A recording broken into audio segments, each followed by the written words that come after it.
Hi friends, ఈరోజు మనము శంబాల్లో జరిగిన ఉత్తరప్రదేశ్లోని శంబాల్లో జరిగిన షాహీ జమ్మా మస్జిద్ అనే ఒక ఇన్సిడెంట్ గురించి మాట్లాడుకుందాం. సో ఇందులో అసలు ఈ యొక్క గొడవ జరగడానికి కారణం ఏంటిది, మరియు ఈ గొడవ జరగకుండా ఎలా ఆపచ్చు, మరియు గవర్నమెంట్ ఇంకా ఏమేం స్టెప్స్ తీసుకోపోతుంది, ఇవన్నీ తెలుసుకుందాం ఈరోజు. అండ్ ఇవన్నీ తెలుసుకునే ముందు నా వీడియోని లైక్ చేయండి, ఎవరైతే ఫస్ట్ టైం చూస్తున్నారో సబ్స్క్రైబ్ చేయండి. Let's get started. సో మనం ఫస్ట్ షాహీ జమ్మా మసీద్ గురించి తెలుసుకోవాలనంటే ఫస్ట్ ఈ షాహీ జమ్మా మసీద్ అనేది 1526లో బాబర్ అప్పుడు గుడి ఉండేనంట. గుడిని ఏం చేశారంటే గుడిని కూల్చేసి గుడి అది ఏమంటారు గుడి ఇప్పుడు మసీద్ కట్టారు. ఇప్పుడు ఏదైతే షాహీ జమ్మా మసీద్ అనేది కట్టారు అని చెప్పి అక్కడ ఒక ఉన్న హిందూ ప్రీస్ట్ ఎవరైతే ఉన్నారో ఆయన కోర్టులో పిటిషన్ వేశారనమాట.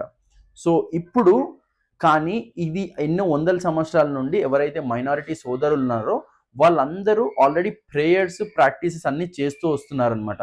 కానీ ఇక్కడ ఏమైంది అంటే మేజర్ ఆస్పెక్ట్ ఏంటంటే ఆయన ఎప్పుడైతే పిటిషన్ వేశాడో అక్కడ లోకల్ కోర్ట్ ఏదైతే ఉందో లోకల్ కోర్టు నవంబర్ 19th రోజు మన పోలీసులను పంపి సర్వే చేయడానికి పోలీసులను పంపింది అనమాట. అప్పుడు అక్కడ ఉన్న మన మైనారిటీ సోదరులు ఎవరైతే ఉన్నారో వీళ్ళకి మధ్యలో ఒక చిన్న ఆర్గ్యుమెంట్ అనేది అయ్యిందనమాట. దానివల్ల ఆ రోజు ఆ సర్వే అనేది కాలేకపోయింది. అదే సర్వే మళ్ళీ కోర్టు నుండి మళ్ళీ ఆర్డర్ రాగానే మళ్ళీ వీళ్ళు ఏం చేశారంటే నిన్న నవంబర్ 24th రోజు మార్నింగ్ మాస్క్ లోపలికి వెళ్ళి సర్వే చేద్దాము, ఏదైతే పిటిషన్ వేశాడో ఆ పిటిషన్కి తగ్గట్టు సర్వే చేద్దాము అని చెప్పి అక్కడ ఏమైందంటే వీళ్ళు పోలీసులు వెళ్ళారు. అప్పుడు అక్కడ ఏమైంది అంటే ఎవరైతే మైనారిటీ సోదరులు ఉన్నారో అక్కడ వాళ్ళు ఏంటంటే ఇది మా పవిత్ర స్థలం కాబట్టి మీరు అంటే పవిత్ర స్థలం మీద ఇక్కడ సర్వే చేయడం ఏంటిది అని వాళ్ళు అక్కడ అడ్డుకున్నారనమాట. సో అక్కడ అడ్డుకోవడం వలన వాళ్ళకి ఏమైంది అని అంటే వాళ్ళకి మరియు పోలీస్ వాళ్ళకి ఎవరైతే ఉన్నారో పెద్ద వివాదం అనేది జరిగింది. ఇక్కడ రాళ్ళు రువ్వుకోవడము మరియు రాళ్లతో కొట్టుకోవడము మరియు ఇంకా చాలా గొడవలు, చెప్పులతోని వాళ్ళ దగ్గర ఏమేమైతే ఆయుధాలు ఉన్నాయో వీళ్ళు ఇట్లా కౌంటర్ అటాక్ ఇచ్చుకున్నారనమాట. పోలీస్ వాళ్ళు ఇంకా నార్మల్ జనాలు ఎవరైతే ఉన్నారో లాఠీ చార్జ్ అనేది జరిగింది. ఇక్కడ గవర్నమెంట్ ప్లే చేసిన ఇంకోటి ఏంటిదంటే ఆ టైంలో ఇంటర్నెట్ అనేది ఆగిపోయింది. వాట్సాప్ ఏది పనిచేయట్లేదు అనమాట అక్కడ. సో ఎందుకంటే గొడవల్ని ఆపడానికి ఇదంతా.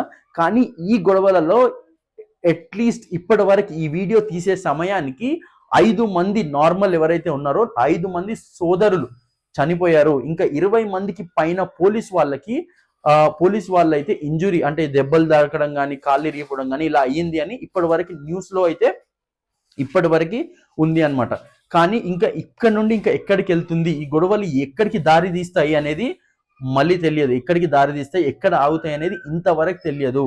కానీ ఇలాంటి ఇష్యూని నేనేమనుకుంటున్నానంటే నా టేక్అవే ఏంటంటే గవర్నమెంట్ ఇట్లాంటి కాంట్రవర్షియల్ ఇష్యూస్ని సెన్సిటివ్గా డీల్ చేయాలి. మరియు ఏవైతే కోర్టు నుండి ఏదైతే పిటిషన్ వస్తుందో వీళ్ళతోని ఆ పార్టీని ఈ పార్టీని కూర్చోపెట్టుకొని పీస్ఫుల్గా హ్యాండిల్ చేస్తే వీ కెన్ బి యునైటెడ్, ఒక పీస్ఫుల్గా డీల్ చేయొచ్చు అనమాట ఇలాంటి ఇష్యూస్ని. ఫ్రెండ్స్, ఎవరైతే మీ ఒపీనియన్స్ ఏందో మీరు షేర్ చేయండి. అండ్ మీరు ఎవరైతే నా వీడియో కనుక నచ్చినట్టయితే లైక్ చేయండి, సబ్స్క్రైబ్ చేయండి. Let's get United and come together.